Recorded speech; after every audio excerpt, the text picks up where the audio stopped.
हालांकि लोग जानते हैं कि भूत प्रेत पिशाच ये सभी होते हैं, पर इसकी कितनी कैटेगरीज होती है वो तो आज इस फील्ड में आने के बाद मुझे पता चला। बहुत सारे ऐसी सेलिब्रिटीज है जिसकी डेथ हो चुकी है। मैंने उनकी स्पिरिट को भी बुलाकर मैंने उनसे कम्युनिकेशन किया, जैसे कि दिव्या भारती, सुभाष चंद्र बोस, सुशांत सिंह राजपूत, माइकल जैक्सन, हर्षद मेहता, ऐसे बहुत सारे लोगों को मैंने बुलाकर बात किया। अगर आप सोचेंगे कि नहीं सिर्फ एक ही मंत्रास होती है जो भी, तो स्पिरिट्स होती है, भूत प्रेत पिशाच, शाकनी होती है, डाकनी होती है, पूतना होती है, ब्रह्म राक्षस होता है, भैरव होता है, बेताल होता है, राक्षस होता है, उसके बाद जीन होता है। जीन भी 4 तरह के होते हैं कि जब भी आप किसी ऐसे फैमिली मेंबर जिसकी डेथ हो चुकी है, अगर आप उसको ज्यादा याद करते हो, ज्यादा रोते हो उसको याद करने के बाद, तो क्या होता है कि जब जब आप याद कर रहे हो या जब जब आप उससे पुकार रहे हो, तो आत्मा लोक में जितनी भी स्पिरिट्स है, जितनी भी अनगिनत स्पिरिट्स है, वो सबको आपकी आवाजें सुनाई देती है।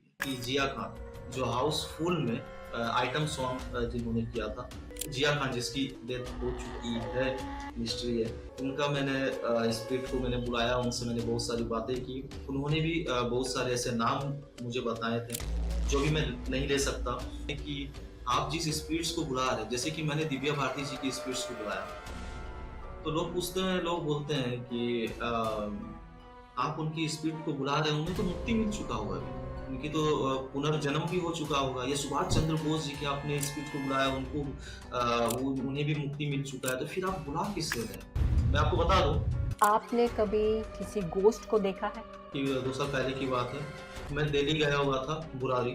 एक औरत कम से कम 80-90 साल की बूढ़ी, वो उल्टा होकर दीवार के ऊपर वो चढ़ रही है और पूरा उसके बाल पूरा नीचे और उसे चढ़ रही उल्टा होकर, वो फुटेज में आया था।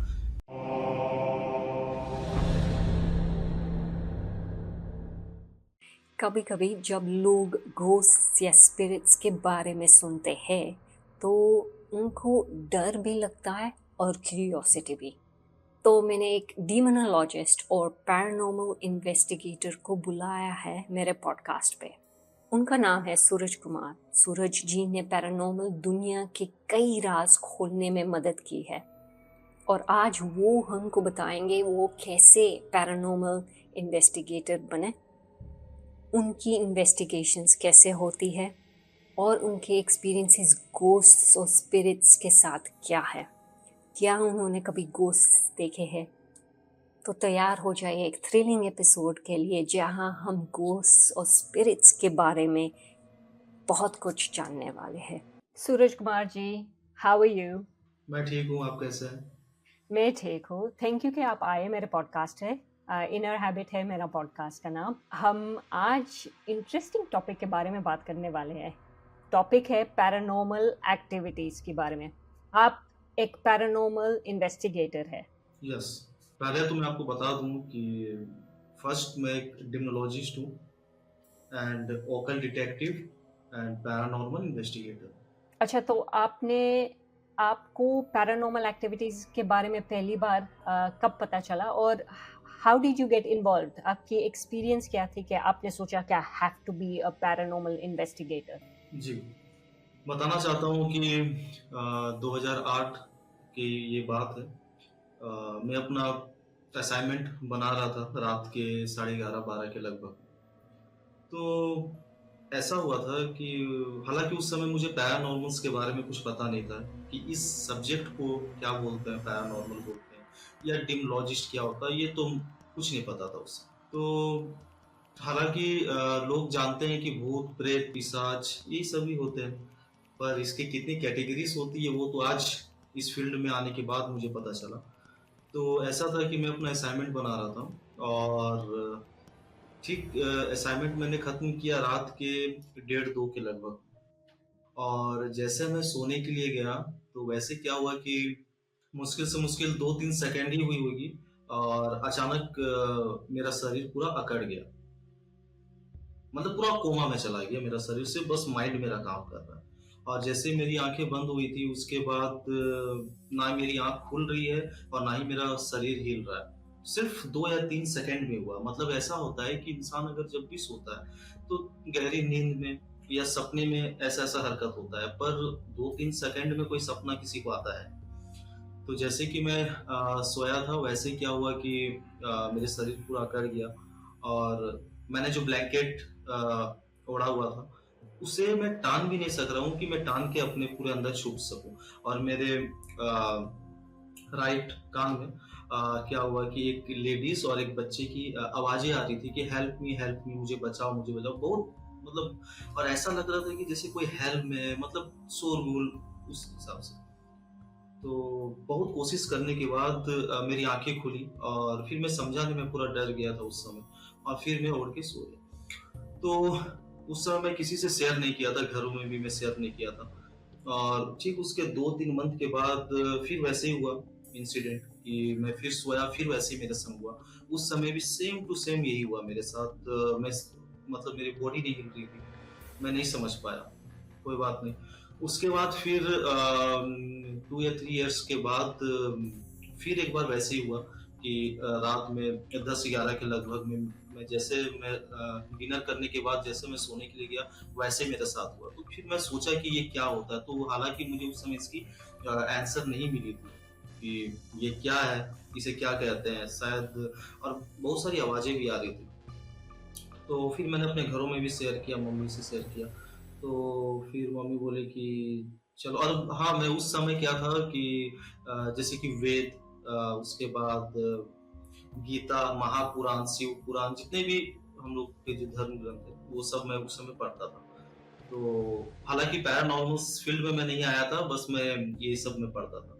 महाभारत, ये सब वेद व्यास की। तो ये सब करते-करते थोड़ा-थोड़ा मेरे दिमाग में था कि इस मेरे बचपन से इंटरेस्टिंग इस सब सब्जेक्ट में मेरी बहुत है।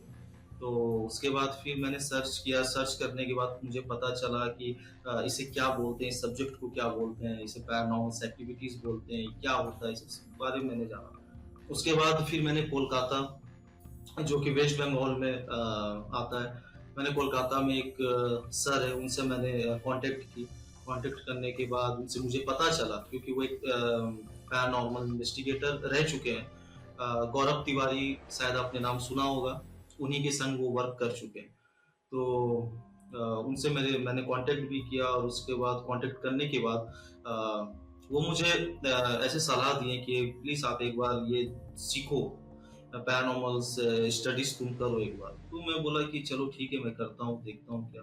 उसके बाद जो भी होती है प्रोसेस वो करने के बाद मैंने फिर ज्वाइन किया इंडियन इंस्पेक्टर पैरानॉर्मल सोसाइटीज, वो ब्रांच का नाम है। करने के बाद वहाँ पर मैंने कुछ साल मैंने वहाँ सीखा। सीखने के बाद मेरे पास एक दिन कॉल आता है city of London paranormal ambassador से। लंदन के एम्बेसडर है वो पैरानॉर्मल्स के, जिसके नाम है स्कॉट लॉगमैन। और उनका मेरे पास कॉल आता है और वो मुझे बोलते हैं कि मैंने आपका बहुत सारा इन्वेस्टिगेशन मैंने देखा और कोलकाता से भी मुझे आपकी जितने भी आपने इन्वेस्टिगेशन किया वहां से मुझे पता चला, तो क्या आप मेरे पास ज्वाइन हो सकते हैं? तो फिर मैंने अपना ब्रांच में मैंने कांटेक्ट किया कि ऐसी ऐसी बात है। तो वो बोले कि हाँ एकदम जरूर हो जाओ, क्योंकि वहां से जब ऑफर आ रहा है तो आप हो जाओ। फिर मैंने लंदन वहां पर मैंने ज्वाइनिंग किया। फिर वहां से मैंने डिमोलॉजिस्ट स्पेशल, हालांकि मुझे उस समय भी पता नहीं था, सिर्फ मुझे पता था कि पैरानॉर्मल स्टडीज, पैरानॉर्मल एक्टिविटीज, ये सब। डिमोलॉजिस्ट क्या होती है, ऑकल्ट डिटेक्टिव क्या होती है, एक्सोर्सिज्म क्या होती है, सब मुझे पता नहीं था। तो फिर वहाँ मैंने एडमिशन कराने के बाद मैंने वहाँ से स्टडीज पूरी कंप्लीट की और फिर वहाँ से सर्टिफिकेट भी मुझे मिला है। और उसके बाद फिर मैंने एक इक्विपमेंट मैंने मंगवाया है अमेरिका से, जिसका नाम स्पीड बॉक्स। वो हालांकि इंडिया में सिर्फ मेरे पास है। और उससे आप क्या कर सकते हैं कि आप स्पीड से आप डायरेक्ट कम्युनिकेशन कर सकते हैं। आपकी स्पीड्स की वॉइस आपको सुनाई देगी। मेरे यूट्यूब चैनल पर है ये सब। तो मैंने अभी तक बहुत सारे ऐसी सेलिब्रिटीज है जिसकी डेथ हो चुकी है, मैंने उनकी स्पीड को भी बुलाकर मैंने उनसे कम्युनिकेशन किया, जैसे कि दिव्या भारती, सुभाष चंद्र बोस, सुशांत सिंह राजपूत, माइकल जैक्सन, हर्षद मेहता, ऐसे बहुत सारे लोगों को मैंने बुलाकर बात किया। और लूसीफर को भी मैंने बुला के बात किया है, पाइमन को भी मैंने बुला के बात किया। ऐसे ऐसे मैंने बहुत सारे स्पीड कम्युनिकेशन भी किए और बहुत सारे ऐसे इन्वेस्टिगेशन भी मैंने किया है, जिसमें अधिकतर मतलब कि आपने देखा होगा कि जब किसी को कोई स्पिरिट पजेस्ट कर लेता है, पजेस्ट करने के बाद वो किसी भी बाबा के पास, कोई भी तांत्रिक के पास जाता है, तो थोड़ा सा झाड़ फूक करने के बाद वो ठीक हो जाता है। हालांकि वो डिमंस नहीं होते हैं, हालांकि वो डेविल्स नहीं होते हैं, वो ओनली फॉर नेगेटिविटी स्पिरिट्स होते हैं, जो मामूली स्पिरिट्स होते हैं वो लोग उनको करता है। और तो मैंने ऐसे बहुत सारे मैंने केसेस सॉल्व किए हैं जिसमें डीमन पजेस्ट, जिसमें मैंने एक्सोर्सिज्म भी मैंने किया है। तो एक्सोर्सिज्म इंसान खुद से नहीं करता है, वो मतलब कि जहाँ मेरे जो ब्रांच है city of London paranormal advisor, वहाँ के जो पॉप होते हैं, फादर्स होते हैं, उनसे परमिशन लेना पड़ता है सबसे पहले।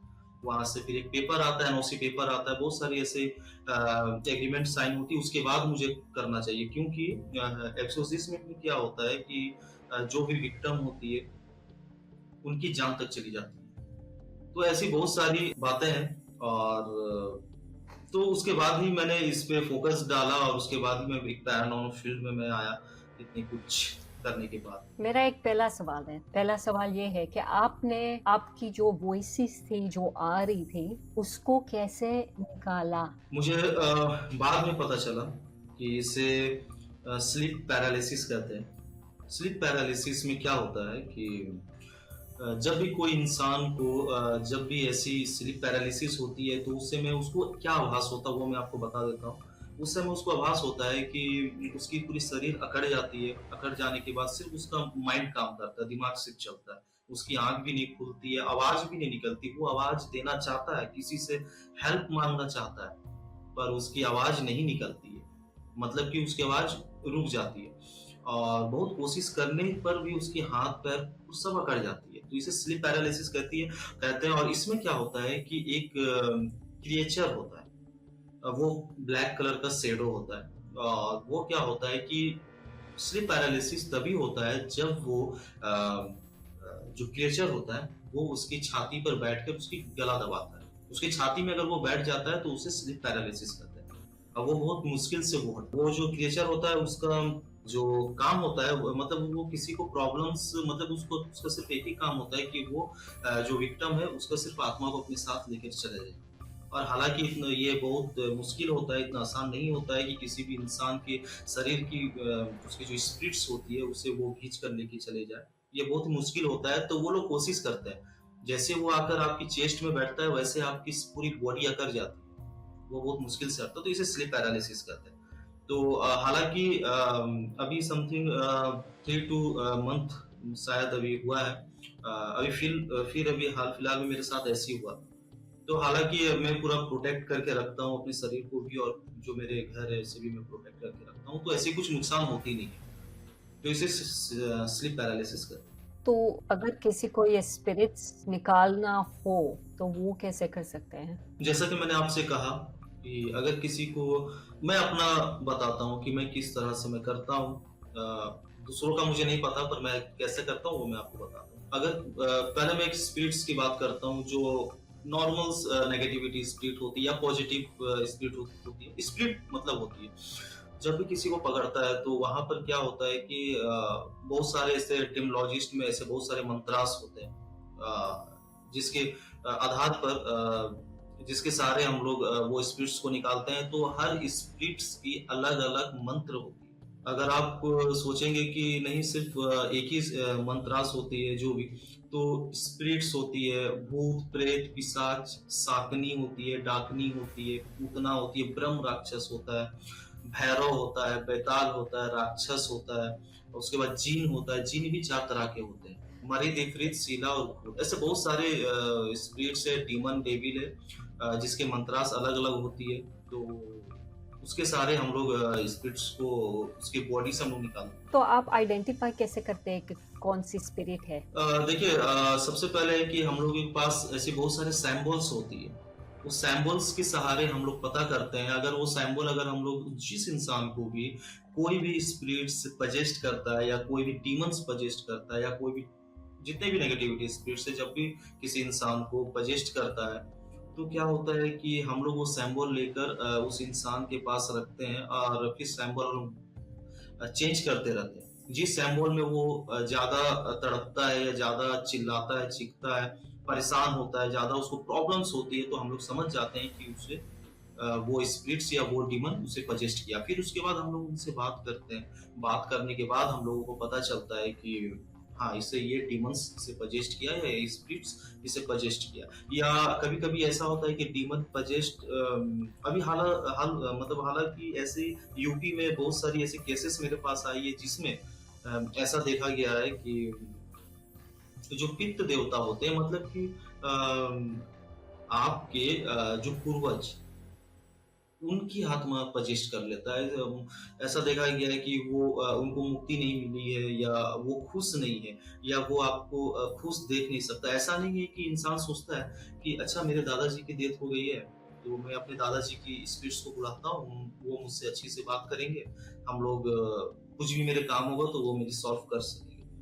तो मैं एक चीज़ मैं बता दूँ कि जब भी कोई इंसान की डेथ होती है और डेथ होने के बाद वो एक स्पिरिट्स बन जाता है, वो एक आत्मा लोक में रहने वाली एक अलग दुनिया में रहने वाली एक स्पिरिट्स बन जाती है। ठीक है? तो जैसे कि हम लोगों के पास जब भी कोई स्पिरिट्स आती है या कोई भी डीमन नॉर्मल इंसानों के पास जब भी आती है तो उन्हें तकलीफ होता है। वो उसे एक्सपेक्ट नहीं कर सकता है कि वो क्या उनको प्रॉब्लम्स दे सकती है, क्या उनको प्रॉब्लम्स क्रिएट कर सकती है। तो देखा गया है कि बहुत सारे लोग अपने दादाजी को बुला लेते हैं, कोई अपने दादी जी को, जो भी डेथ जिसकी हो जाती है, बुलाने के बाद वो लोग सोचते हैं कि मुझसे बात करेंगे, पर ऐसा नहीं होता, इसमें जान तक चली गई है। लास्ट में पता चला उनके दादाजी ही उनको मार डाला है या उनको प्रॉब्लम्स क्रिएट किया है। तो मैं बता दूं कि मरने के बाद वो एक आत्मा बन जाती है, वो आपको पहचानेंगे नहीं। और हम लोग जब स्पिरिट से कम्युनिकेशन करते हैं, हम लोगों के बहुत सारे रूल होते हैं, ऐसे बहुत सारे टेक्निक होते हैं, ऐसे बहुत सारे इंफॉर्मेशन होते हैं जिसके सहारे हम लोग स्पिरिट से बात करते हैं। ऐसा भी देखा गया है कि लोग फिल्मों को देखकर ओजा बोर्ड खरीद लेते हैं ऑनलाइन और फिर अपने स्पिरिट से कम्युनिकेशन करते हैं, तो ऐसा नहीं होता है। और एक बात है, अगर आत्मा अगर आ जाती है ना, तो आत्मा जब भी आती है तो आपको ये पता होना चाहिए कि आत्मा को मुझे भेजना भी कैसे है। नीचे में ओजा बोर्ड में लिखा होता है बाय बाय, और ओजा बोर्ड के बैक में लिखा होता है कि वहाँ पे कुछ नोटिस दे दिया है कि इसे आप कब्रिस्तान में कोई भी सेमेट्री में आप इसे यूज नहीं कर सकते हैं। और उसके बाद इस कम्युनिकेशन करने के बाद उसे आपको बाय बाय बोलना होगा। तो वो बाय बाय बोल देने से कोई स्पिरिट चली नहीं जाती है। और अक्सर ऐसा देखा गया है कि जब भी आप कोई स्पिरिट्स को बुलाते हैं, मान लीजिए कि आप अपने कोई भी रिलेशन, कोई ग्रैंडफादर को आप बुला रहे हैं, और कभी कभी ऐसा देखा गया है कि उसके ग्रैंडफादर नहीं आकर कोई अदर्स स्पिरिट्स उसके घरों में आ जाते हैं, ऐसा भी देखा गया। और जो उसे उसकी जो दादाजी को पता है वो स्पिरिट्स को भी पता है। और मैं आपको ये भी बता दूं कि ये होता कैसे। जब भी आप सुने होंगे कि जब भी किसी की डेथ हो जाती है तो घर के लोग जब रोते हैं, बहुत दिन तक जब उसे याद करते हैं, तो लोग जो बूढ़े बुजुर्ग लोग होते हैं वो कहते हैं कि ज्यादा याद मत करो, ज्यादा रो मत। तो वो एक प्रथा बन गई कि ज्यादा रो मत, ज्यादा याद मत करो। पर इसके पीछे का सत्य यही है कि जब भी आप किसी ऐसे फैमिली मेंबर जिसकी डेथ हो चुकी है, अगर आप उसको ज्यादा याद करते हो, ज्यादा रोते हो उसे याद करने के बाद, तो क्या होता है कि जब जब आप याद कर रहे हो या जब जब आप उससे या मतलब बोल रहे हो, पुकार रहे हो, तो आत्मा लोक में जितनी भी स्पिरिट्स है, जितनी भी अनगिनत स्पिरिट्स है, वो सबको आपकी आवाजें सुनाई देती है। तो वहां जो सबसे मजबूत, जो सबसे बलवान स्ट्रॉन्ग स्पिरिट्स या डीमन होगी, वो आपके दादाजी को वहां पर कब्जा करके रखेगी, वो खुद आ जाती है। कभी कभी ऐसा होता है क्योंकि डीमंस या डेविल्स ऐसे होते हैं कि उनको हमारी दुनिया में आने का कोई भी उनको अलाउ, वो सब बंद है, वो नहीं आ सकता है, पर वो लोग फिर भी आती है और हम लोगों को प्रॉब्लम्स क्रिएट कराती है। तो ऐसी बहुत सारी बात है। तो थोड़ी देर पहले आपने मुझे बताया कि आपने बात की थी दिव्या भारती से, उसमें आपने कैसी बातें, क्या बातें की? जब मैंने दिव्या भारती जी से जब मैंने कम्युनिकेशन किया, तो बहुत सारे मैंने उनसे प्रश्न मैंने उससे पूछे थे। जैसे कि देखिए, सबसे पहले हम लोग वहाँ पे क्लेरिफाई करते हैं कि क्या आप दिव्या भारती ही हो या नहीं। तो वहाँ से बोले कि हाँ मैं दिव्या भारती हूँ, यस। और हमारा जो इक्विपमेंट है, जो स्पिरिट बॉक्स है जो मेरे पास, उसमें बहुत से लोगों का ऐसी कंफ्यूज ऐसी कुछ बातें होती है। वो ऐसा होता है कि अगर आप उसमें कुछ ऐसे सिस्टम होती है, कुछ ऐसे लैंग्वेज उसमें हम लोग सेट करके रखते हैं कि अगर आप यहाँ से इंग्लिश में बात कर रहे हैं और कोई भी स्पिरिट्स को अगर आप सोचते हैं कि नहीं भाई वो बिहारी है या सिर्फ उसे हिंदी आता है या सिर्फ वो बंगाली है तो उसे सिर्फ बांग्ला आता, तो ऐसा नहीं होता है। मरने के बाद उसे सब चीज पता होता है और हम लोगों का एक लैंग्वेज होता है, वो लैंग्वेज के सहारे हम लोग पहले उनसे कम्युनिकेशन करते हैं और उस अल्फाबेट का नाम होता है थीबन। हम लोग थीबन भाषा में हम लोग बात करते हैं स्पीड से। तो हम लोग पहले वहाँ क्लेरिफाई करते हैं कि हाँ क्या आप दिव्या भारती ही हो या नहीं, तो वहाँ से फिर आता है आंसर। और ऐसी बहुत सारी हम लोग बातें उनसे प्रश्न हम लोग उनसे पूछते हैं जो उनके लाइफ स्टाइल से रिलेटेड हो, जो सिर्फ वो ही कह सकती है। तो ऐसी बहुत सारे बातें हैं।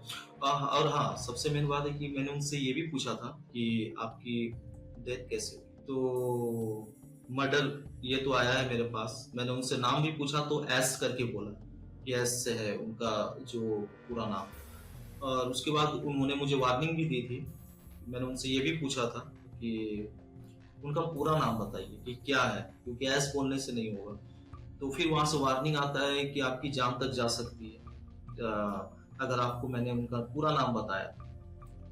और बहुत से लोगों का कमेंट भी आया था कि प्लीज आप एक बार फिर से उनसे बुलाइए। अच्छा, ऐसा हुआ था कि जिया खान जो हाउसफुल में आइटम सॉन्ग जिन्होंने किया था, हाउसफुल अक्षय कुमार की, जिया खान जिसकी डेथ हो चुकी है, मिस्ट्री है, तो उनका मैंने स्पिरिट को मैंने बुलाया, उनसे मैंने बहुत सारी बातें की। उन्होंने भी बहुत सारे ऐसे नाम मुझे बताए थे जो भी मैं नहीं ले सकता।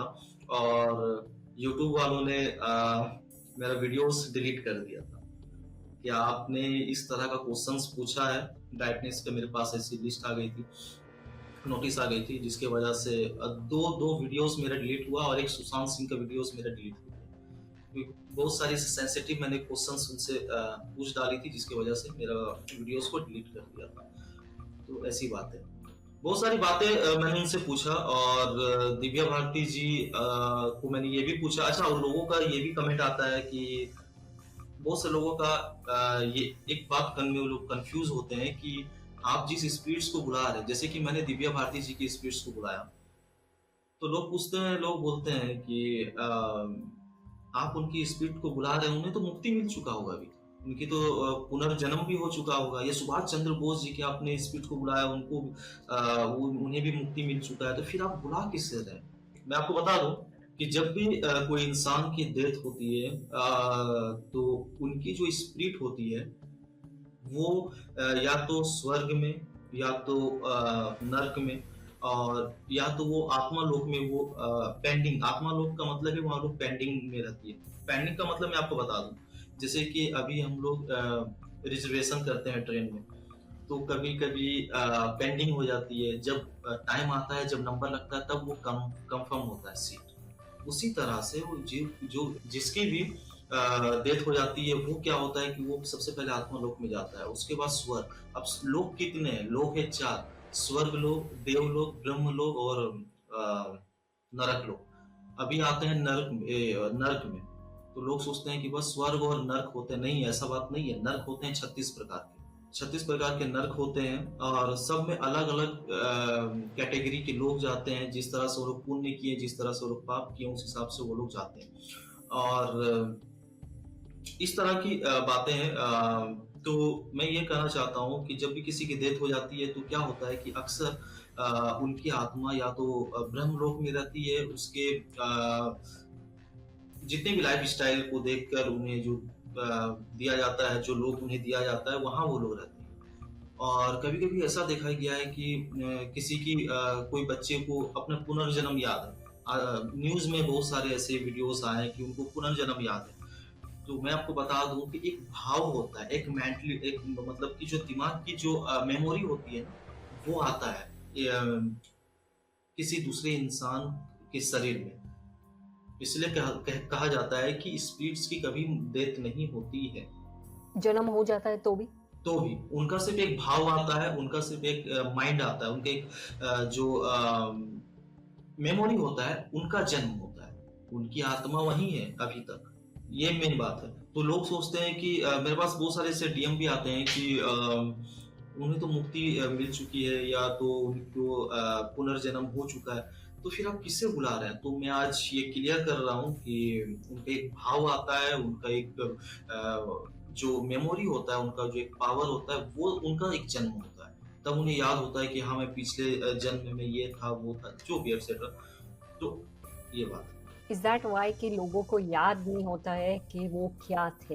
होता है कि लोगों को याद होता भी है कभी-कभी, जिसकी मेंटलिटी पावर मजबूत है, उन्हें याद होता है। कभी-कभी ऐसा होता है कि 4 साल की बच्ची या 10 साल की, कभी-कभी 10 साल में किसी लड़के को याद आ जाता है अपनी पुनर्जन्म। कभी-कभी ऐसा होता है कि 40 साल बीतने के बाद उनको याद आता है, तो वो उनके ऊपर एक कभी भी आ सकता है और कभी-कभी ऐसा भी होता है कि नहीं आता है। अगर लोग सोचेंगे कि अभी जाकर कोई अपना भविष्य दिखाता है, पूछता है कि मैं पिछले जन्म में क्या था। मैं कभी-कभी मैं बहुत सारे ऐसे मेरे पास क्लाइंट आए हैं जिनका मैं पास्ट लाइफ रिग्रेशन भी मैंने किया है, मेडिटेशन ये सब के ज़रिए। तो क्या है कि मैं नहीं बोलूँगा कि आप पिछले जन्म में क्या थे, आप खुद बोलोगे कि आप पिछले जन्म में क्या थे। सब रिकॉर्ड होता है ना? अभी आप कोई बाबा के पास जाओगे तो वो बोलेगा कि हाँ जाओ बच्चे, आप पिछले जन्म में ये थे, वो थे, आपने ये काम किया था, आपकी डेथ ऐसी हुई थी, ऐसी-ऐसी बातें हैं। तो यहाँ मैं जो मैं करता हूँ यहाँ पर मैं नहीं करूँगा, मैं सिर्फ़ जो प्रोसेस है वो मैं करूँगा और जो भी मेरे क्लाइंट होगी, जो भी विक्टिम है, वो अपने मुँह से खुद बयाँ करेंगे कि हाँ मैं ये था, वो था, ये जो वो सब ग्राफ्स के ज़रिए वो सब रिकॉर्ड होगा। हम्म। तो आपके हिसाब से पैरानॉर्मल एक्टिविटीज क्यों होते हैं? बहुत सारे ऐसे स्पिरिट्स होते हैं जिससे मुक्ति नहीं मिलती है और मुक्ति नहीं मिलने के कारण उनका आत्मा हमारी दुनिया में अटक कर फंस कर वो रह जाता है। कभी-कभी ऐसा होता है कि दूसरे दुनिया में जो रहने वाले लोग हैं जिसे आप डीमन कहते हैं, डेविल कहते हैं, विच कहते हैं, वो लोग हमारी जैसे कि अभी हम लोग उनकी दुनिया में जाने की कोशिश करते हैं। स्पिरिट से हम लोग बात करने की कोशिश करते हैं। हालाँकि ये कुदरत के खिलाफ है कि आप किसी स्पिरिट से बात करें या उनकी दुनिया में आप जाएँ। उसी तरह वहाँ के लोगों को भी ऐसी रोक लगी हुई है कि हमारी दुनिया में ना आएँ। वो अलाउ नहीं है, पर फिर भी वो लोग हमारी दुनिया में एंटर कर जाते हैं। तो उन लोगों की यहाँ पर स्पिरिट्स होती है, वो लोग जब चाहे तब यहाँ पर आके जा सकते हैं। तो कभी-कभी क्या होता है कि पैरानॉर्मल एक्टिविटीज़ अगर आप यूट्यूब में मारोगे तो पैरानॉर्मल एक्टिविटीज़ बहुत तरह के आपको मिल जाएगी। कभी कुछ गिर रहा है, कभी पंखा अपने आप चल रहा है, कभी मैं बताना चाहता हूँ कि अलग-अलग स्पिरिट्स एंड अलग-अलग डीमन्स, डेविल्स के अलग-अलग एक्टिविटीज़ होते हैं लोगों से बात करने की, लोगों को परेशान करने के लिए या तो लोगों को ये कहने के लिए कि हाँ, यहाँ पर मैं हूँ, प्रेज़ेंट हूँ या तो ये कहने के लिए कि मुझसे आकर बात करो। तो ये सब की अलग-अलग एक्टिविटीज़ होती है। सिर्फ़ पंखा हिलाना या कुछ सामान को गिराना, ये पैरानॉर्मल एक्टिविटीज़ ये सिर्फ़ नॉर्मल है। ये सब नॉर्मल है। कभी-कभी तो ऐसा होता है कि कोई इंसान को पजेस्ट करने के बाद वो अपना जो भी प्रॉब्लम्स है वो बयान करती है कि हाँ, मैं इस शरीर को पजेस्ट इसलिए किया हूँ कि मेरी ये प्रॉब्लम्स है, ये लोगों को मैं कहना चाहता हूँ। तो ऐसी बातें हैं और जो पैरानॉर्मल एक्टिविटीज़ होती है वो इस तरह से होती है कि जब भी जैसे हम लोग कभी इन्वेस्टिगेशन करने जाते हैं, तो वहाँ पर ऐसा होता है कि अ, हमारे जो कैमरा होती है, हम लोग बैटरी फुल चार्ज करके लेके जाते हैं, अचानक वो डाउन हो जाता है, अचानक। तो वो क्या होगा कि वो एक एक्टिविटीज़ वो एक पैरानॉर्मल्स जो भी एक्टिविटीज़ कर रही है, उसके संपर्क में आने के बाद उनकी जो एनर्जी है वो टाँग लिया, इस वजह से वो ऑफ। कभी-कभी ऐसा भी लगा हुआ है कि गर्मी का मौसम है, ठीक है? और अचानक आपको ठंड लगने लग जाए, अचानक। ये 3-4 सेकंड, 5 सेकंड की बातें होती हैं। तो वो ऐसा होता है कि आप उसके घेराव में उसके जो रेडिएशन है उसके आप संपर्क में आ गए हैं, कोई भी पॉजिटिव हो या नेगेटिव हो। मैं सिर्फ एनर्जी कहना चाहता हूँ, उसके अगर आप रेडिएशन में आते हैं तो आपको कभी-कभी ऐसा होता है। कभी-कभी ऐसा होता है कि आपके कान के पास से कोई हल्का-सा हवा गुजरता है। ये सब एक्टिविटीज़ है। तो अगर एक्टिविटीज के मतलब अगर लोग सोचते हैं कि सिर्फ कुछ गिर जाना या कुछ भी ऐसा होना, तो वो एक्टिविटीज नहीं है, बहुत तरह की एक्टिविटीज होती है। उनको बात करने की अलग अलग टेक्निक होती है। लोगों को अगर मैंने ऐसे बहुत सारे जगहों में इन्वेस्टिगेशन किया जहाँ पे देखा गया है कि जैसे कि अभी अभी आपको मैंने कहा था कि बैटरी डाउन हो जाती है, जो हम लोगों के पास लाइट्स होती है वो फ्यूज हो जाता है। कभी कभी हम लोगों की जो मीटर होती है, जितने भी इक्विपमेंट होती है, कभी कभी काम करना बंद कर देती है। ऐसी बहुत सारी मोशन सेंसर होती है जो ऑटोमेटिक ऑन ऑफ होने लगती है। तो ऐसे बहुत सारी प्रॉब्लम्स क्रिएट होती है। और डीमंस की अगर मैं बात करूं, जो थोड़ी सी और ताकतवर होती है, थोड़ी सी और मजबूत जिसका छाया होती है, तो वो क्या होता है ना कि जैसे मेरे जो भी मेंबर्स होती है, अचानक क्या होगा कि उस पे कोई धक्का मार देगा। कभी क्या होगा कि उनके हाथों से कैमरा ऑटोमेटिक गिर जाएगा। क्या होगा कभी कभी कि इन्वेस्टिगेशन करने के दौरान तो किसी को कुछ नहीं होगा। जब वो अपने घर में जाएंगे, जब वो सोएंगे, तो उनको सपना आएगा। ऐसी बातें होती है। तो लोग अगर सोचते हैं कि पैरानॉर्मल एक्टिविटीज कुछ गिर जाना है, ऐसा नहीं होता, बहुत तरह की होती है। अच्छा, मैं कुछ चीज़ जानना चाहती हूँ। आपने कभी किसी घोस्ट को देखा है? जी, 2 साल पहले की बात है। मैं दिल्ली गया हुआ था, बुरारी। तो वहाँ पर एक 20-22 साल की एक लड़की थी। सबसे पहले मेरे पास कॉल आता है कि सर मेरी बेटी को आप बचा लीजिए। वो अचानक उसका एक क्या प्रॉब्लम था कि वो अचानक बड़बड़ाने लगती थी। और अचानक बड़बड़ाते-बड़बड़ाते हँसने लगती थी। अपने मम्मी-पापा से उन्होंने ये भी कहा कि एक आदमी है जो मेरे गेट के सामने आता है, रोज़ मुझे बुलाता है। तो बुलाता है तो वो कौन है? प्लीज़ आप एक बार देखिए। तो जाती है उसकी मम्मी-पापा, तो देखता है कि वहाँ कोई नहीं है। तो बोलता है क्यों मज़ाक कर रहे हैं? और कभी-कभी उसके जो पेरेंट्स थे वो ये भी मानने लग गए थे कि शायद कोई पड़ोसी होगा या कोई भी जो आकर मेरी बेटी को प्रॉब्लम्स कर रहा है या बात करने की कोशिश कर रहा है। तो ये कुछ साल वो लोग बिताने के बाद वो लोग वो सारे बाबा के पास भी गए। तो उन्होंने कुछ कहा नहीं, बस जो होता है फीस वो लेकर उनको फिर ताबीज़-ओबीज़ देके फिर भेज दिया। तो कुछ दिन ठीक होने के बाद फिर बहुत बड़ी प्रॉब्लम्स होने लगी। अचानक हँसने लगती है, अचानक बड़बड़ाने लगती है और कुछ भी करने लगती है। तो क्या हुआ कि मैं उसके फिर फादर्स का मेरे पास फ़ोन आता है, उसके फादर मुझसे कहते हैं कि मेरी बेटी को आप बचा लीजिए। ऐसी-ऐसी बात है। तो मैं बोला कि अच्छा ठीक है, क्या है मुझे उनकी, और ऐसा है कि मैं फ़ोटो देखकर मैं बता देता हूँ कि उसके ऊपर क्या प्रॉब्लम्स है, कौन से स्पिरिट्स का साया है, मैं फ़ोटो देख के बता देता हूँ, चाहे वो घर का हो, चाहे वो कोई भी पर्सन का।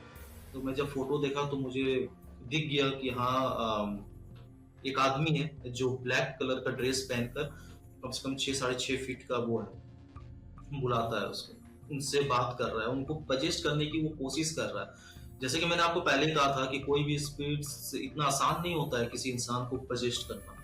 तो करने की कोशिश कर रहा था। तो फिर क्या हुआ कि मैं जब वहाँ गया, जाने के बाद वो लड़की एकदम नॉर्मल जैसे उसे कुछ हुआ ही नहीं है। क्योंकि अगला इंसान को पता चल जाता है कि ये जो आया है मेरे घर में या जो भी ये कौन है, क्या किस लिए आया है, सब पता होता है हम लोगों को। जैसे मैं वहाँ पे बैठा और जैसे मैं इन्वेस्टिगेशन किया, जैसे मैं अपना इंफ्रारेड कैमरा निकाला, उसमें दिखता है कि एक औरत औरत कम से कम 80-90 साल की, मतलब बूढ़ी, वो उल्टा होकर दीवार के ऊपर वो चढ़ रही है और पूरा उसके बाल पूरा नीचे और उसे चढ़ रही है उल्टा होकर। वो फुटेज में आया था। उसके बाद क्योंकि इंफ्रारेड कैमरा क्या करता है कि उसमें ऑटोमेटिक क्लिक है, मतलब कि अगर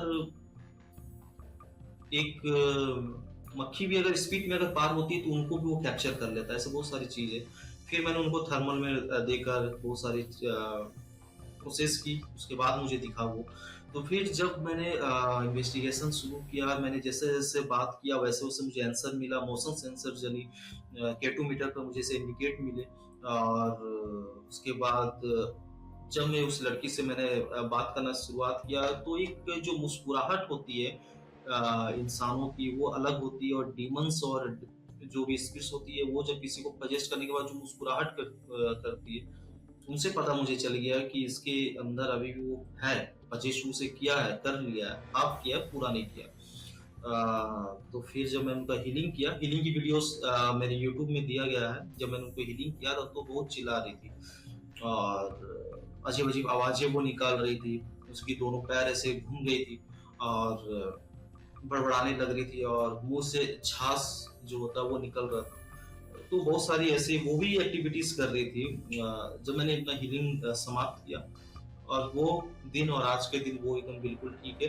तो जब मैं वहां गया था तो जाने के बाद जिस दिन मैं उनका हीलिंग किया था, हीलिंग करने के बाद हीलिंग समथिंग में सुबह के 10 या 11 बजे के लगभग में मैं किया था और मेरे शाम के 4 बजे यहाँ आसनसोल जहाँ मैं रहता हूँ यहाँ पर वापसी की ट्रेन थी।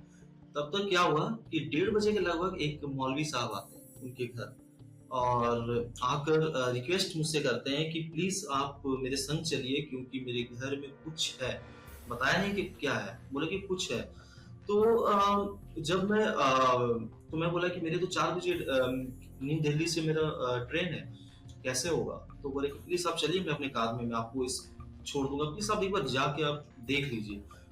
तो मैं जिसके घर जो मेरी डिपार्टमेंट के जो मेरे जनरल सेक्रेटरी है, मैं उन्हीं के मैं घर गया था।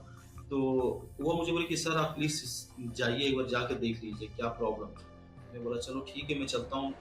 वो स्वीट में मैं उनके घर गया। जाने के बाद मुझे पता चला कि वो जो मौलवी है वो लोगों को खुद देखते हैं, उनके घर में बैठक लगती है, वो लोगों का खुद इलाज करते हैं, उनको ऊपर कितना बड़ी प्रॉब्लम्स क्या है। तो उसके घरों में जब मैंने इन्वेस्टिगेशन किया तो इन्वेस्टिगेशन करने के दौरान ऐसा हुआ कि उनके घरों में एक भी मुझे नेगेटिविटी स्पिरिट्स या ऐसे कोई भी इंडिकेट नहीं मिले जिससे मैं ये कह सकूं कि हाँ इसका ताल्लुक कोई डीमन से या कोई स्पिरिट से। उसके घरों में एक भी नेगेटिविटी नहीं। फिर अचानक मेरी नजर पड़ती है उसके बालकोनी में। जैसे मैं वो गया तो बहुत पतला था, मतलब बहुत कंजेस्टेड वो एरिया था, सिर्फ एक पर्सन जाने की थी। और उनके जो वाल होती है ना, तो वाल में एक रेक बना होता है जिसमें लोग अपना कुछ भी सामान रखते हैं। तो क्या हुआ कि जैसे ही मैं इंटर किया और मैं अपना हीलिंग बॉल अपने हाथों में मैं लेकर था और जैसे मैं इंटर किया तो मैं ऐसे मुड़ा तो देखा कि एक 7 फुट का एक आदमी खड़ा है मेरे सामने और लंबी दाढ़ी है और बाल भी लंबे हैं और सर पे एक पगड़ी बांधा हुआ है और पूरा मौलवी जैसा दिख रहा है और वाइट ड्रेस पहना हुआ है।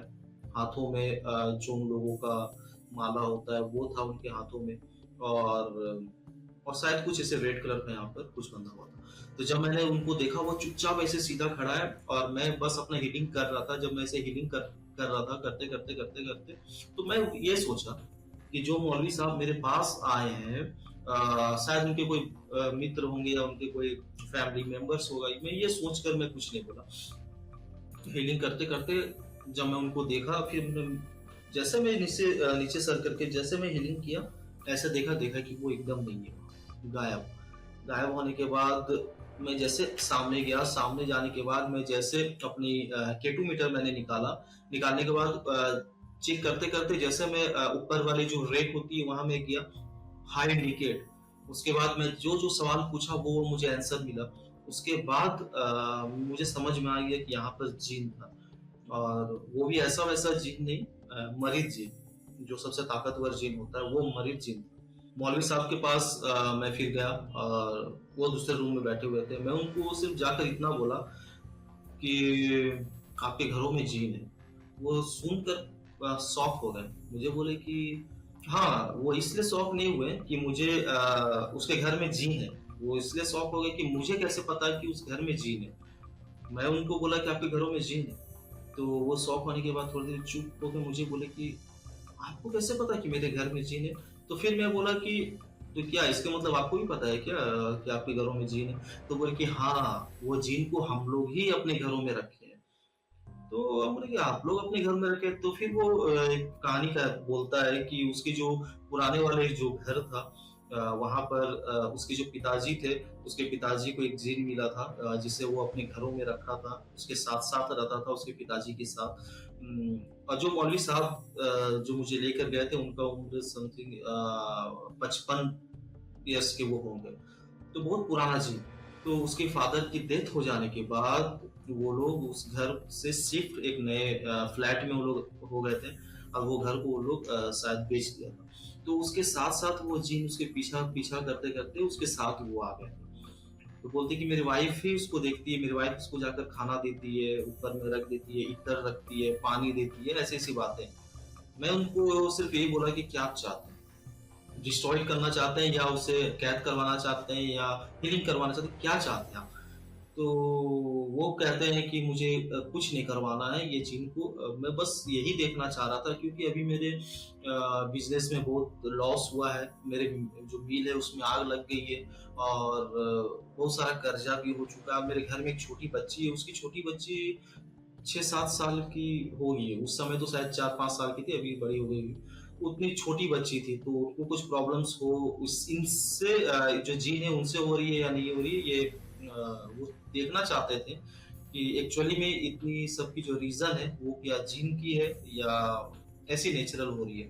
मैं बोला कि जीन से ही हो रही है, आप क्या चाहते हैं करवाना? तो मुझे बोला कि मैं कुछ नहीं चाहता हूँ, मैं हीलिंग वीलिंग में कुछ नहीं चाहता हूँ। मैं बोला चलो ठीक है, कोई बात नहीं। फिर मैं अपना आ गया। तो उस दिन मैं एक साक्षात एक जिन को मैंने देखा था, ऐसे कि ऐसे एक बात मैं कहता हूँ कि इंफ्रारेड कैमरा बोलिए या थर्मल कैमरा बोलिए, जो भी बोलिए, एसएलएस बोलिए, उसमें सिर्फ एक शैडो आती है, एक प्रतिबिंब बनता है, जो भी स्पिरिट्स मेरे सामने खड़े हैं। पर ऐसे जो साक्षात एक ऐसा लग रहा था कि कोई ह्यूमन बॉडी है, एक जिन वहां खड़ा था, तो वो मैं पहली बार वहां मैं देखा। वाओ! तो अभी भी वो जिन वही है? जी, अभी भी वही है, क्योंकि अभी हाल-फिलहाल में मेरे पास फ़ोन आया था, मेरी जो जनरल सेक्रेटरी है उसका, वो मुझसे कह रही थी कि सर ऐसा है कि वो मौलवी साहब का फिर फ़ोन आया था कि बहुत सारे ब बड़ी-बड़ी प्रॉब्लम्स है। फिर से उनको अपने बिज़नेस में लॉस हो रहा है, उसकी वाइफ़ की तबीयत खराब हो रही है, बच्चे की तबीयत खराब हो रही है, ऐसी बहुत सारी प्रॉब्लम्स है। मैं बोला कि ठीक है, तो जब मैं उस समय मैं उनसे कह रहा था कि आप क्या हीलिंग करवाना चाहते हैं? क्योंकि अगर जिन, एक बात मैं आपको बताता हूँ, कोई भी स्पिरिट्स, कोई सुना होगा कि ऐसे लोग कहते हैं जीत को कैद करो और जो भी इच्छाएं होती है वो पूरा होगी, या कर्म पिशाचिनी को कैद करो, या रक्त पिशाचिनी को कैद करो, है ना? तो आपको भविष्य पता चलेगा कर्म पिशाचिनी से, वो आपके कानों में आकर कहती है। तो बहुत सारी बातें हैं। तो मैं एक बात बता दूं कि आजकल इंसान एक दूसरे की मदद नहीं करते हैं, वो कुछ एक्सपेक्ट करते हैं कि मैं इनका ये काम करूंगा तो मुझे भी ये चाहिए, तो वो लोग तो ऑब्वियसली करेंगे। तो जो भी जिन, जो भी स्पिरिट किसी की इच्छाएं पूर्ति करती, वो वैसा लेता भी है बाद में। तो ये कोई समझता है नहीं। तो वो बोला कि ठीक है मैं बताता हूँ। तो अभी तक उसकी लाइफ में प्रॉब्लम चल रही है, अगर जिन नहीं जाएगा तो तब तक प्रॉब्लम तो रहेगी रहेगी ना? Life time. और उस मौलवी के मरने के बाद उसकी बच्ची के पास रहेगी, उसकी बच्ची, मतलब ये चलते रहेगा, जनरेशन टू जनरेशन ये चलते रहेगा, जब तक कि उसे आप डिस्ट्रॉय ना करो, जब तक कि आप उसे खत्म ना करो, या जब तक उसे आप उसकी दुनिया में ना भेजो, या जब तक उसे हीलिंग करके उसे कैद ना करो, वो तब तक वही रहेगा, लाइफ टाइम रहेगा। आपको डर नहीं लगता? डर तो नहीं लगता। और शुरुआत में एक दो इन्वेस्टिगेशन में मुझे डर लगता था कि कभी कभी क्या होता था कि इन्वेस्टिगेशन में कर रहा हूँ, अपने आप घूस बम्प हो जाते थे अचानक। डर खुद एक सहमी सहमी जैसा मुझे अंदर से लगता था कि क्या हो रहा है ये, मैं एक स्पीड से बात कर रहा हूँ। अच्छा, जब मैं पहले इक्विपमेंट जब मैं ऑन करता था, कम्युनिकेशन में जब भी कोई स्पीड से करता था, बात करता था, कुछ भी प्रश्न पूछता था, तो जल्दी कुछ भी मुझे आंसर नहीं मिलती थी, कुछ भी ऐसे एविडेंस नहीं मिलती थी। और जैसे ही शुरुआत में एविडेंस मुझे मिलने लगी और मेरे क्वेश्चंस पर इंडिकेट के सहारे आंसर मुझे मिलने लगती थी, तब उस समय डर लगता था कि हाँ एक्चुअली में यहाँ पर कोई स्पिरिट्स है जो मुझसे बात कर रही है। तो उस समय मुझे डर लगता था, अभी नहीं। आपके हिसाब से most daunting ghost story like scary वो कौन सा था? अभी हाल फिलहाल की बात है, दिल्ली का ही था। और दिल्ली में गया हुआ था, तो वहाँ पर एक लेडीज, उनकी उम्र 50 साल की होगी, उनके ऊपर ब्लैक मैजिक हुआ था। और ब्लैक मैजिक होने के बाद वो भी बहुत सारे बाबा के पास चले, उसके घर के पीछे भी एक जंगल है, वहाँ भी एक बाबा बैठते थे, तो वहाँ भी वो लोग जाती थी और कहते थे कि वो लोग बहुत कम फीस लेता है। हालाँकि मेरा जो फीस है वो थोड़ा हाई होता है, क्योंकि हम लोग पूरा एग्रीमेंट के साथ हम लोग काम करते हैं कि आपकी लाइफ में आने वाली लाइफ में कभी भी इन फ्यूचर कुछ भी प्रॉब्लम्स होती है जिसका ताल्लुक कोई स्पिरिट्स या इस केस से हुआ, तो आपकी जितनी भी इलाज होगी, जितनी भी प्रोसेस होगी, सब फ्री होगी। तो हम लोगों का ऐसा एग्रीमेंट होता है। उसकी तो मेरी तरफ फीस हाई होती है। तो वो उन्होंने उसकी मम्मी की जब मैंने हीलिंग की थी, तो उसके बाद उन्होंने मुझे कहा कि मैंने एक बाबा के पास भी गया था, तो वो बहुत कम फीस लेते हैं और ठीक भी हो जाती हूँ।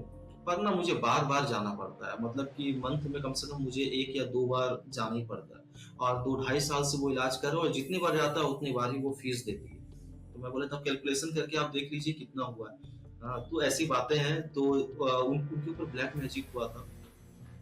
उनके जो बड़े बेटे हैं, वो जब कार चला रहा था तो अचानक वो कंपनी का कार वो चला रहा था जिस कंपनी में वो जॉब करता है, एक्सीडेंट हो गया था। दो कार पूरा चकनाचूर और ऐसी बहुत सारी दुर्घटनाएं उनके और उनके फैमिली के साथ हुई थी। और तो उनका मेरे पास फोन आया था, तो फिर मैं वहां भी गया। तो ये था, ये छोटा मोटा ही केस था, पर ये था कि हाँ, मरते मरते कोई इंसान बचा। एक बात मैं कहना चाहता हूँ, अभी तक मैंने कहा नहीं है। मैंने उनकी हीलिंग की वीडियोस भी डाली है। ये केस है राजस्थान का, जयपुर का। ये केस एक ऐसा केस है जो अभी एक तरह का केस है, कोरोना वायरस है, उसी तरह का ये केस भी है। क्या है कि एक लड़का है जिसका उम्र 27-28 साल है। उनके साथ वो सबसे पहले कैलिफोर्निया में वो जॉब करता था बैंक में। अभी वो छोड़कर वो इंडिया आ गया है।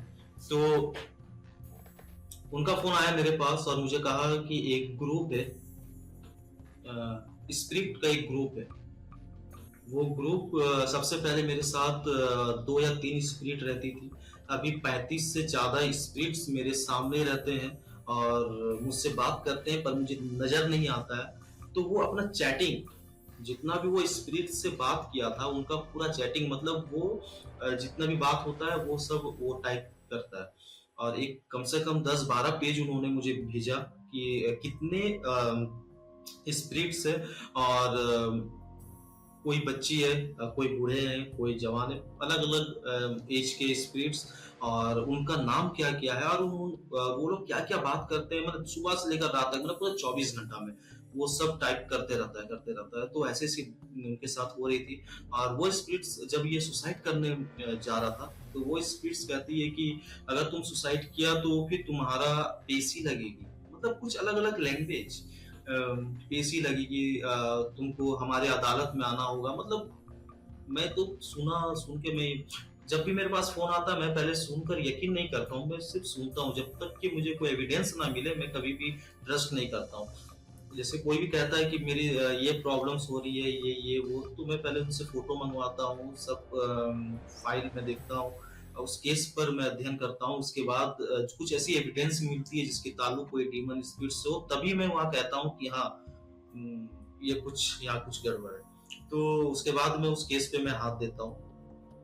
तो वो जब कह रहा, तो मैं सोचा कि मैं उनको कहा कि आपकी थोड़ा कुछ कहीं दिमागी प्रॉब्लम्स भी हो सकती है, आप जाइए कोई डॉक्टर के पास, साइकियाट्रिस्ट के पास जाइए। वो कहा कि मैं 2-3 के पास जा चुका हूँ, लास्ट में आपके पास आया हूँ, तो क्या आप हेल्प कर सकते हैं? फिर मैंने अपना उनसे फोटो मंगवाया और फोटो मंगवाने के बाद जब मैं उस पर सर्च करना शुरुआत किया, तब मुझे बहुत सारी ऐसी एविडेंस मिली।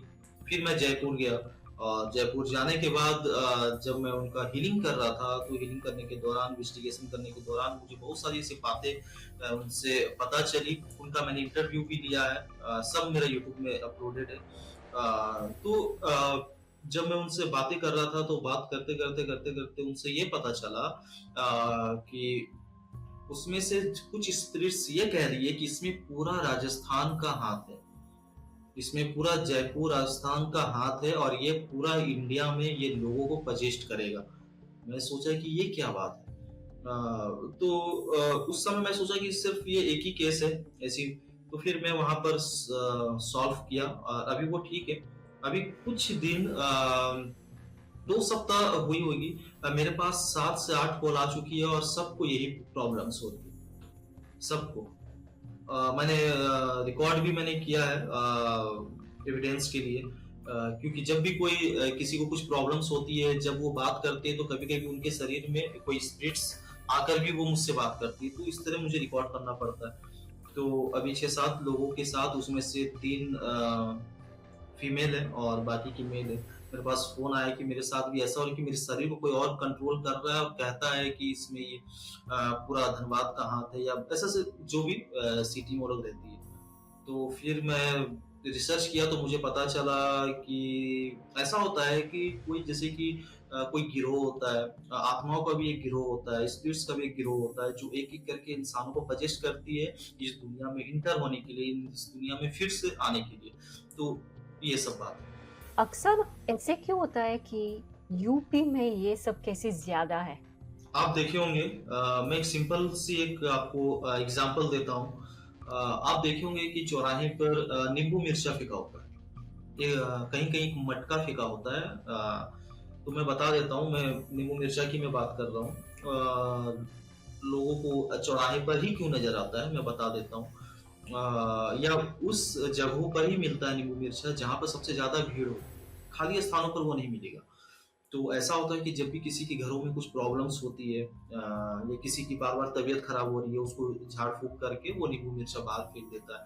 या कभी कभी आपको कोई भी, आप शॉप में जाओगे तो शॉप में आपको ऊपर दिखेगा कि नींबू मिर्चा लटकाया हुआ है, मतलब कोई भी बुरी शक्ति उसके अंदर या उस शॉप के अंदर प्रवेश ना कर पाए, जिससे कि उसका बिजनेस डाउन हो जाए। बहुत सारी प्रॉब्लम्स होती है।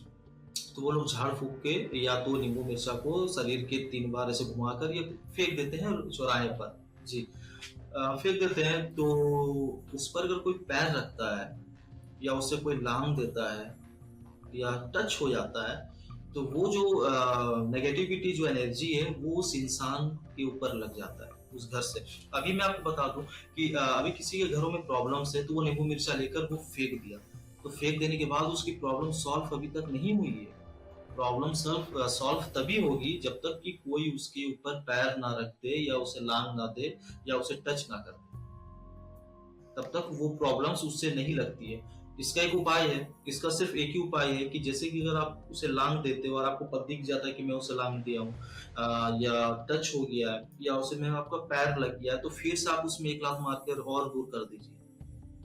अगर आप उसको टच करते हो उस चीज को, तो इसका मतलब ये हो रहा है कि आप उस स्पिरिट्स को इनवाइट कर रहे हो कि चलो मेरे साथ चलो।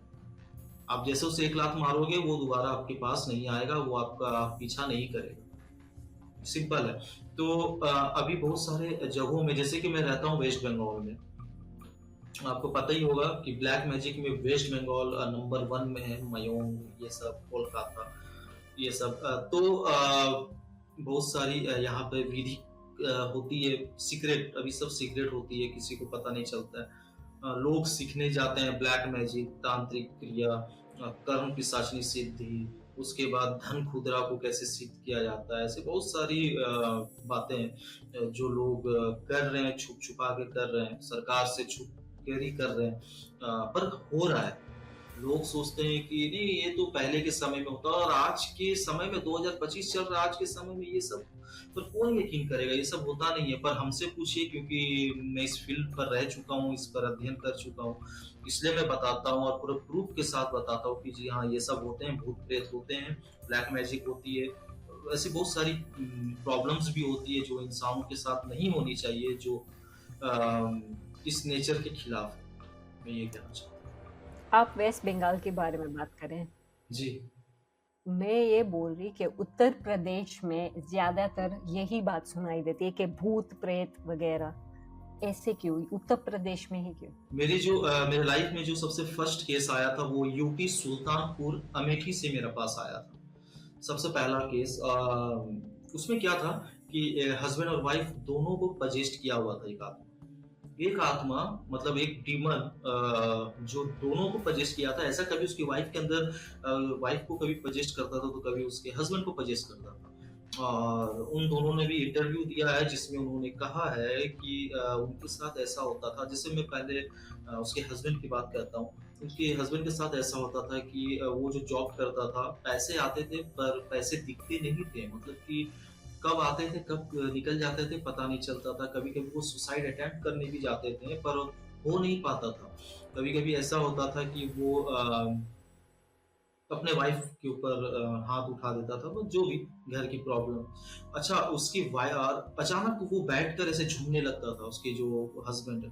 और सेम टू सेम उसकी वाइफ के साथ भी वैसी होती थी। और उसकी वाइफ दीवार पर अपने सर पटक कर खून निकाल लेती थी, बड़बड़ाने लगती थी। मतलब कि इतना प्रॉब्लम में थी वो। मेरा लाइफ का सबसे फर्स्ट केस था जो सुल्तानपुर अमेठी से आया हुआ था, जो कि यूपी से। और जितने भी मेरे पास अधिकतर केस यूपी से आए हैं, जैसे कि न्यू दिल्ली, लखनऊ। लखनऊ में तो ऐसा हुआ है कि एक वाइफ अपने हस्बैंड के ऊपर ब्लैक मैजिक खुद कर दिया है। ठीक है, तो उनका भी इन्वेस्टिगेशन पूरा मेरे यूट्यूब में। तो लखनऊ को ये इन्वेस्टिगेशन है, उसकी वाइफ ने खुद अपने हस्बैंड के ऊपर ब्लैक मैजिक किया। क्यों किया? क्योंकि मैं उनका नाम नहीं लूंगा, ठीक है। तो इसीलिए किया क्योंकि उसके जो ड्राइवर था, जो शख्स, जो विक्टिम है, जो मेरे पास आए थे केस लेकर, उनका जो ड्राइवर था, उनके साथ रिलेशन में थी उसकी वाइफ, जिसकी वजह से खुद अपने हस्बैंड के ऊपर ही ब्लैक मैजिक कर दिया। और ब्लैक मैजिक इस तरह का कि सावर मंत्र के द्वारा, जब मैं वहां जाकर इन्वेस्टिगेशन किया तब मुझे पता चला कि सावर मंत्र के द्वारा और मुस्लिम मंत्र के द्वारा उनको पूरा पजेस्ट करके रखा हुआ, उनको अपने कंट्रोल में करके रखा है। जब जब वो घर से निकलते थे तभी वो अपने कंट्रोल में रहते थे। जैसे वो घर में आया, फुल टू फुल अपना कंट्रोल में, उसके कंट्रोल में, उसके वाइफ के कंट्रोल में। ऐसा था कि उनके घर में जब मैं रिसर्च कर रहा था तो एक कागज मुझे मिली। और वो कागज में बीच में ऐसे करके गोल बना हुआ, उसमें एक 5 का सिक्का है और 4 खाली स्पेस बना हुआ है जिसमें कि उसकी वाइफ का नाम लिखा हुआ है। उसके बाद उसकी वाइफ के जो पिताजी है उनका नाम लिखा हुआ है। उसके बाद जो शख्स थे उनका नाम लिखा हुआ है। उसके बाद उनके जो लवर है, जो ड्राइवर है, उनका नाम लिखा हुआ है। और मुस्लिम मंत्र के द्वारा किया हुआ था। सरसों के दाना, राई के दाना उनके बिस्तर के नीचे से मुझे मिला था, क्योंकि सबसे मजबूत का जो ब्लैक मैजिक होता है वो राई के दाना से किया जाता है। वो राई के दाना फेंका हुआ था, तो मुझे वो राई का दाना अगर कहीं, अगर मैं इसे सामने, आपके सामने भी फेंक दूंगा तो आप खोज नहीं पाओगे। वो इतना छोटा था। मतलब सरसों के दाना जो होता है ना, सरसों सरसों से भी वो छोटा होता है, वो फेंका हुआ था। तो वो मैं मुझे मिल गया। और उसके बाद इतने बड़े जो हनी के जो बोतल होते हैं प्लास्टिक के, उसके अंदर 35 मुझे ऐसी कागज की पुड़िया मिली जिसमें मंत्र का उच्चारण किया हुआ था। अब मंत्र का उच्चारण करने के बाद उसको मौली धागा से लपेटा हुआ था और उसके मधु में डुबाया गया था, क्योंकि ब्लैक मैजिक मधु से भी बहुत तगड़ा होता है। तो ये सब मिला तो मुझे तो यकीन ही नहीं हुआ कि खुद उसकी वाइफ ने अपने हस्बैंड के ऊपर करके रखा है ब्लैक मैजिक। तो ऐसी बहुत सारी हुई थी उसके ऊपर। तो ये यूपी लखनऊ से भी मेरे पास आया था। और ऐसे जितने भी मेरे पास केस है, सब सबसे ज्यादा मतलब 90% मेरे पास यूपी से आया हुआ है। इसीलिए क्योंकि यूपी में लोग सोचते हैं कि बंगाल में ही सिर्फ होते हैं, पर मैं आपको बता दूं कि इंडिया के हर जगह ब्लैक मैजिक होता है। पर सबसे ज्यादा नंबर 1 में वेस्ट बंगाल आता है और दूसरा नंबर में यूपी इसीलिए आता है क्योंकि यूपी में आप अधिकतर देखोगे कि सिटी एरिया भी होती है और विलेज एरिया भी होती है। और विलेज एरिया में सबसे ज्यादा वहां पे इसलिए की जाती है क्योंकि सबसे ज्यादा ब्लैक मैजिक अभी सीखने वाले लोग वहीं आपको मिलेंगे यूपी में।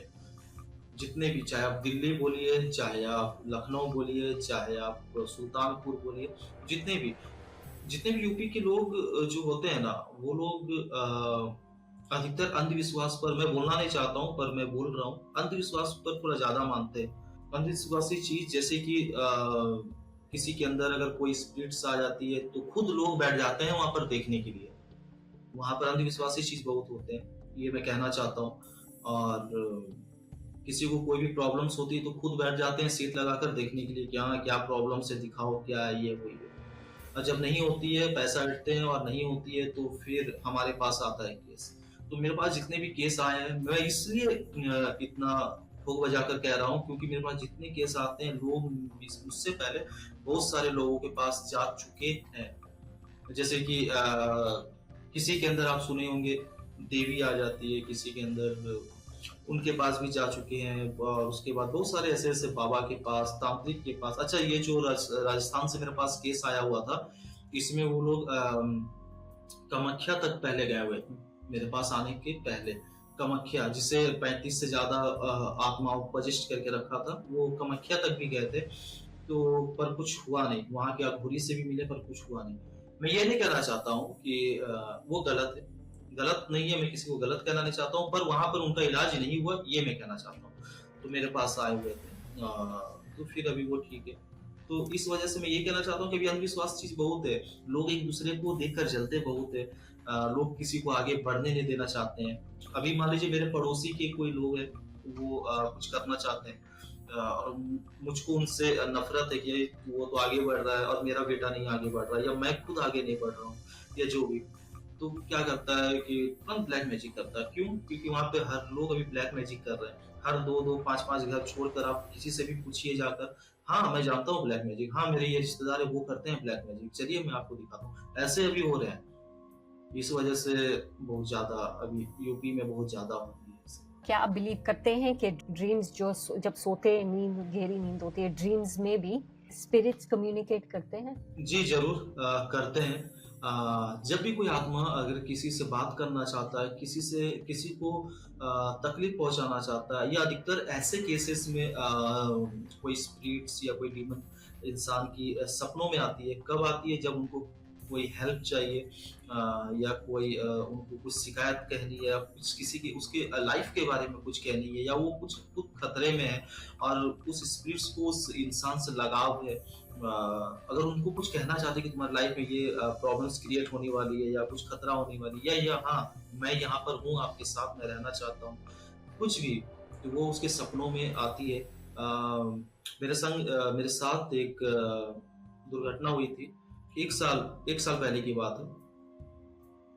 इसमें मेरे साथ जो हुई थी प्रॉब्लम, इसे आउट ऑफ बॉडी इंटेलिजेंस कहते हैं। ये मेरे साथ हुआ था। मैं सोया हुआ था, मुझे ऐसा लगा था कि कोई मेरा गला दबा रहा है, ठीक है, और मैं आवाज कर रहा हूँ, अपने मम्मी को मैं बुला रहा हूँ, और मेरे बगल में मेरा भाई सोता है, ठीक है।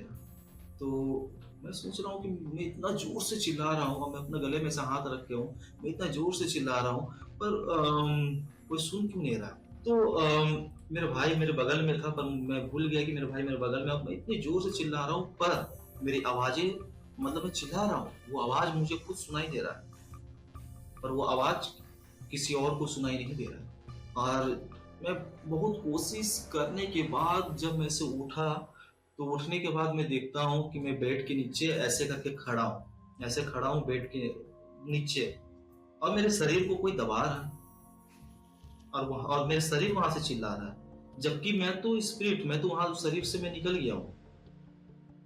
थोड़ा समझिएगा, क्योंकि मैं तो इस इंसान के शरीर में जब भी कोई स्पिरिट ना रहे तो वो आवाज नहीं लगा कर सकता, वो आवाज चिल्ला नहीं सकता, वो एक मृत्यु के समान ही हो जाता है। तो जब मैं जैसे आँख खोला तो मैं देखा कि मैं सामने खड़ा हूँ, और मेरे शरीर को कोई इस ब्लैक कलर का शैडो है और बहुत बड़ा है, मतलब डीमन जैसा, और वो मेरे गला दबा रहा है।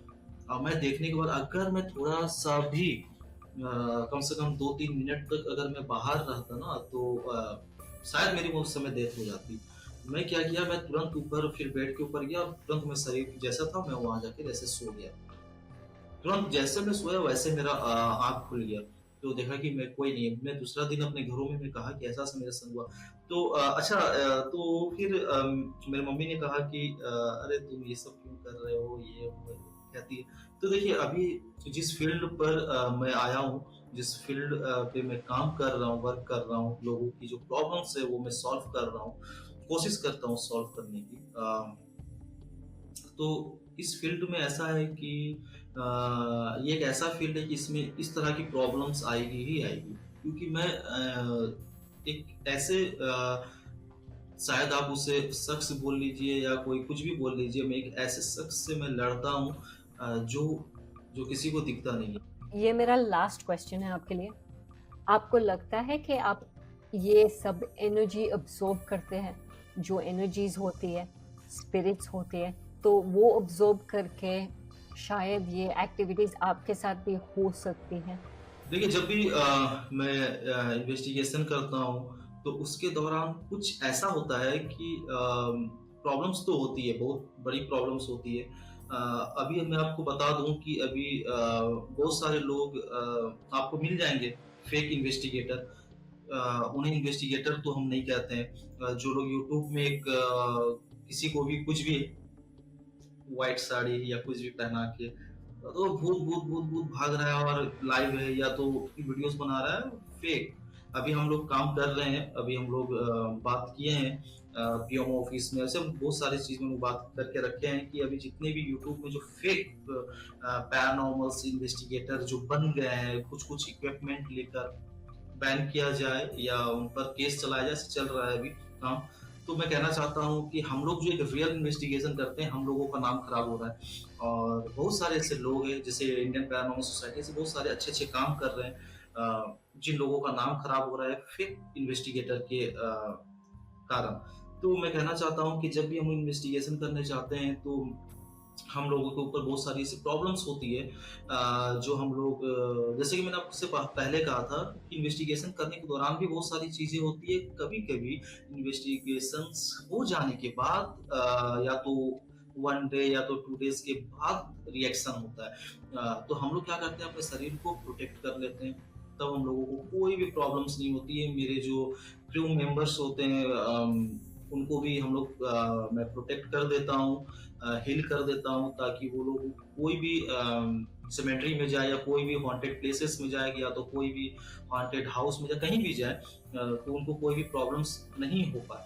तो इस वजह से हम लोगों को कोई भी प्रॉब्लम्स नहीं होती है, क्योंकि हम लोग पूरा सिक्योर होने के बाद ही हम लोग उस जगह पर इन्वेस्टिगेशन करने जाते हैं या तो कोई केस को सॉल्व करने जाते हैं। यहाँ सिडनी में एक इंटरेस्टिंग केस था जहाँ पे एक घर में बुरे लोग रहते थे, तो उसमें एक बार शूट आउट हुई थी। ये एक्चुअली डॉक्यूमेंट्री थी, मुझे पता नहीं कौन से चैनल पे आई थी। मैं यूएस में थी, मैं घूमने गई थी 2010 में, तो तब मैंने वो डॉक्यूमेंट्री होटल में देखा। Was the last day before I was getting on my flight, मैं यहाँ पे आ रही थी। तो वो डॉक्यूमेंट्री में दिखाया सिडनी की थी और वो वहाँ पे शूट आउट हुआ था। तो रिसेंटली मे बी 2004-2005 में, I don't know what year, कोई बंदे ने वो घर खरीदा, उसको पता नहीं था। तो घर में अंदर गया तो एक आदमी वहाँ पे बैठा था स्मोकिंग। तो उसने गोश्त बन के सिगरेट लेके जो आदमी ने घर ली थी उसका हाथ जला दिया। अच्छा। और उसकी पूरी डॉक्यूमेंट्री निकली थी और उसमें ऐसे निकला था कि वहाँ पे एक्चुअली जो बंदे को मारा था वो निकल नहीं रहा था घर से, क्योंकि उसकी टेरिटरी वहाँ से शुरू हो रही थी। जो वो बेच रहा था बुरी बुरी चीज़ें, वो वहाँ से ही बेच रहा था। तो पूरी स्टोरी वो निकली थी। तो अब मुझे पता नहीं कि वो घर है या नहीं है, लेकिन इसमें बोला गया है कि जो बंदा ने घर लिया वो तो निकल गया, लेकिन वहाँ पे गोस्ट के बीच में शूट आउट हो रहा था। अच्छा, कभी कभी ऐसा होता है ना कि सुने होंगे कि कोई हाउस है जो हॉन्टेड है, या एनाबेल में आप देखे होंगे कि एक डॉल जो हॉन्टेड मूवीज जो निकला था हॉलीवुड, उसमें देखोगे कि एक डॉल हॉन्टेड है। तो मैं आपको बता दूं कि कभी कभी ऐसा देखा गया है कि आत्माओं को कभी कभी लगाव हो जाता है, या तो कोई चेयर से या तो कोई किसी भी चीज से, या तो कोई कैमरा से या कोई तो लाइट से या तो कोई बेड से हो जाता है। कभी कभी ऐसा देखा गया है कि कभी कभी पेड़ पौधे से भी लगाव हो जाता है। हाँ, अभी लोग जानते हैं कि सबसे ज्यादा आत्माएं रहती है पीपल, बरगद या तो नीम या तो इमली के वृक्ष पर। ऐसा देखिए, आत्माओं तो हर जगह है, हर जगह है। पर मैं कहना चाहता हूँ कि आत्माओं का जो निवास स्थान एक पेड़ होता है, वो पेड़ मैं कहना चाहता हूँ, वो पेड़ का नाम है कीकर। कीकर के वृक्ष में आत्माओं का निवास होता है, जिन, जिन्नात, ब्रह्म राक्षस सब का निवास कीकर के वृक्ष में होता है। तो देखा गया है कि जैसे कि एनाबेल डॉल में जो दिखाया गया है कि वो डॉल सबको मार डालती है जान से, बहुत सारी ऐसी पैनोस एक्टिविटीज करती है, बहुत सारी ऐसी प्रॉब्लम्स क्रिएट करती है लाइफ में। तो लोग सोचते हैं कि वो डॉल हॉन्टेड है, और आज भी ओकल्ट म्यूजियम में वो डॉल रखा हुआ है।